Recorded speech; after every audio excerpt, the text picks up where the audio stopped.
Hi friends, ഇന്ന് നമ്മൾ ഒരു പുതിയ വീഡിയോ ആയിട്ട് വരുന്നത് അച്ചാർ ഉണ്ടാക്കാൻ പോവാണ്. നമ്മൾ മൂവാണ്ട മാങ്ങയ്ക്ക് അച്ചാർ ഉണ്ടാക്കണം. നന്നായിട്ട് ചെനച്ച മാങ്ങയാണ്, അപ്പം അധികം പുളി ഉണ്ടാവില്ല. അതിൻ്റെ മെറ്റീരിയലാണ് കരിമുളക് വട്ടരിഞ്ഞത്, വെളുത്തുള്ളി, ഇഞ്ചി, വേപ്പിൻ്റെ ഇല, നമ്മുടെ മാങ്ങ അരിഞ്ഞ് ചെറുതായിട്ട് ഒരു ദിവസം വെയിലത്തിട്ട് ഒന്ന് വാട്ടി ടേസ്റ്റ് കിട്ടാൻ വേണ്ടിയിട്ടാണ്. ഉപ്പ് തിരുമ്മി ഒന്ന് വാട്ടി പതുക്കനൊന്ന് വാട്ടിയിട്ട് നമ്മൾ ടിന്നിലാക്കി വെച്ചേക്കണം. ഇന്നലെ ഈ സംഭവം ഇതൊക്കെ റെഡിയാക്കി വെച്ചു വാടി കിട്ടാൻ വേണ്ടിയിട്ട്.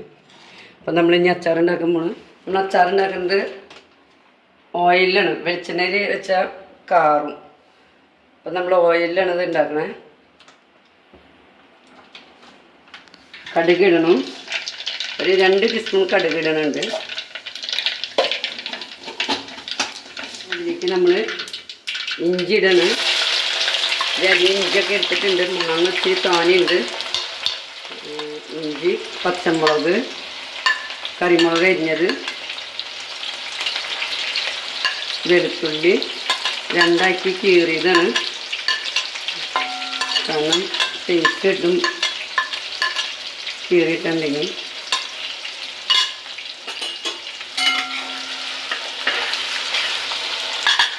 ഇതൊന്ന് വാടി കുറച്ച് കഴിയുമ്പോൾ നമുക്ക് വേപ്പിൻ്റെ ഇല ഇട്ടാൽ മതി, അല്ലെങ്കിൽ അത് നന്നായിട്ട് വാടിക്കും.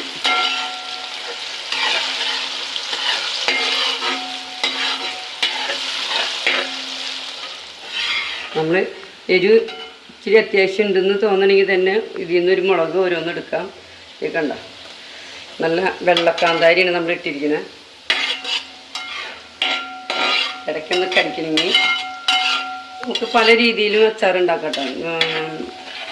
വറ്റൽമുളക് ഇടുന്നവരുണ്ട്, പിന്നെ കായം ഇതൊക്കെ പൊടിച്ചിടുന്ന ആൾക്കാരുണ്ട്. നമ്മൾ അച്ചാർ പൊടി വാങ്ങിച്ചിടണേ. കണ്ടോ, ഇത് മുളക് എരിമുളകൊക്കെ കിടക്കുമ്പോൾ ഒന്ന് വാടിക്കഴിഞ്ഞാൽ നമുക്ക് നല്ലതാണ്. അച്ചാറിൽ എണ്ണയിൽ കിടന്ന് വാടിക്കോളും.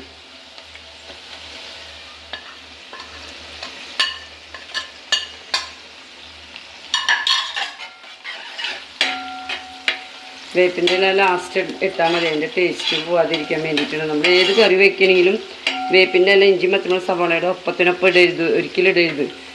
അതിൻ്റെ ടേസ്റ്റ് പോവും. നമ്മൾ മുളക് പൊടി ഇടണം, കുറച്ച് മുളക് പൊടി ഇടണം. 3 ടീസ്പൂൺ മുളക് പൊടി ഇട്ടാൽ മതി. കാശ്മീരി മുളക് പൊടിയാണ് നമ്മൾ ഇട്ടാണ്, സാധാ മുളക് പൊടിയല്ല, കളറും കൂടി കിട്ടും. പിന്നെ അതിൻ്റെ ഒപ്പം 2 ടീസ്പൂൺ മഞ്ഞൾപ്പൊടി,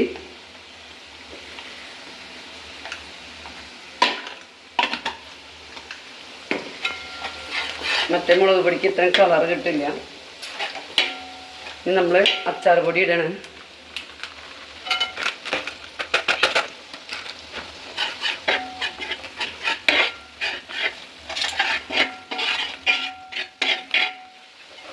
ഒക്കെ വാടിയിട്ടുണ്ട്.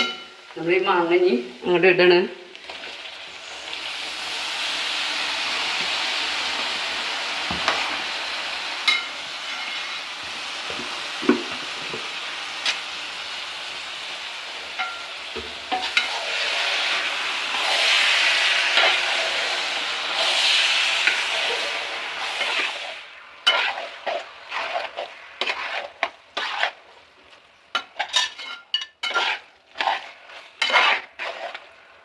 ചെനച്ച മാങ്ങയാണ് മൂവാണ്ട മാങ്ങ, അപ്പം അധികം പുളി ഉണ്ടാവില്ല. അല്ലെങ്കിൽ നമുക്കതിൽ വേറെ എന്തെങ്കിലും ചേർക്കേണ്ട വരും. ഈന്തപ്പഴം മിക്സിയിലടിച്ച് പേസ്റ്റ് അടിച്ചൊഴിക്കുക, അങ്ങനെ എന്തെങ്കിലുമൊക്കെ വേണ്ടി വരും. ഇതങ്ങനെ പുളിയൊന്നും ഇല്ല, നല്ല കണ്ട നമ്മുടെ മുളകൊക്കെ ഇങ്ങനെ കിടക്കും. മുറിച്ചിടരുത് ഒരിക്കലും. ഇതിപ്പോൾ നമുക്കൊരു മുളകിൻ്റെ കഷ്ണം എടുക്കണമെന്നുണ്ടെങ്കിൽ ഇങ്ങനെ എടുത്ത് കഴിക്കാൻ എളുപ്പമായിരിക്കും. അപ്പം നമ്മുടെ മാങ്ങയുടെ സീസണാണ്. എല്ലാവരും അച്ചാറൊക്കെ ഉണ്ടാക്കുക. വീഡിയോ ഒക്കെ കണ്ട് എല്ലാവരും സപ്പോർട്ട് ചെയ്യുക. ഓക്കേ, നമുക്ക് അടുത്ത വീഡിയോയിൽ കാണാം കേട്ടോ.